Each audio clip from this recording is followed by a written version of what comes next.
All right, good morning, everybody. This is the Fantasy Sports Boss with a Thursday night football wrap-up. If you're new to the channel, of course, hit the subscribe button. Football Friday, have a live stream later this afternoon, probably around 4:30 Eastern time, so make sure you hit that notification button. So as far as the game last night, it was an ugly game, and we cashed again. So I took the under 47 as my first of 5 picks this week. So last week, 4-1 with the picks, brought a 14-10-1 record into this week. Now it's 15-10-1 because we hit the under because, you know what, with the wind being a factor in this game, I figured the under was the safe bet, and it was almost a lock by halftime because the offenses just weren't doing anything. But listen, it was just ugly for the Denver Broncos. They just got to tear it all down. They have to eat this contract with Russell Wilson, tear it to the studs, and make sure they get Caleb Williams because, like, this is just bad. So Russell Wilson, you know, even Pat Mahomes. So Pat Mahomes yesterday, 30 for 40, 306, 1 passing touchdown, 1 interception. He did run for, how many yards did he have? 31 yards on 6 carries. So, listen, it hasn't been that great for Pat Mahomes. I mean, like, his completion percentage was great, but just the touchdowns aren't there. So, you know, he was in the discussion with Jalen Hurts and Josh Allen for the #1 quarterback this year in fantasy, but he's behind both of them so far in points per game. So, you know, and Mahomes went before both of those guys in a lot of leagues. So if you made that pick and you took Mahomes ahead of Hurts and Allen, then so far it's not the best investment. However, Russell Wilson, so much worse. 13 of 22, 95 yards, 1 touchdown, 2 interceptions. He ran for 31 yards as well. But this is just bad. I mean, they have to, they're not, listen, they're going to keep playing Wilson. They have to. Sean Payton's not going to just, I don't think it's in Payton's nature to throw in the towel, even though that's what they should be doing. But this team is just so bad. Even if Wilson plays, they're still going to lose.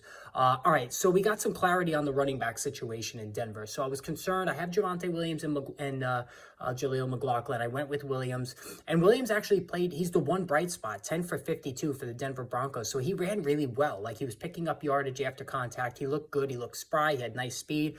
But this is shaping up now to be a very dreaded, ugly 3-man backfield because Jaleel McLaughlin got 7 carries for 30 yards. He also caught 2 passes for 12. Samaje Perine didn't carry the ball, but he caught 2 passes for 16, and he was on the field during the hurry up in the 2-minute drill. So, again, this looks like a very frustrating 3-man unit where I think Williams is the only fantasy viable play, and that's only as a flex. As far as Isaiah Pacheco, guys, he's a top 10 running back in PPR leagues, in all leagues, 16 for 62. He is the workhorse back, caught 6 passes for 36 yards. He's doing it all, so I'm really happy I have Pacheco in one of my leagues. He's been really good. Terrific investment if you went value at running back. He is really paying off in spades so far this season.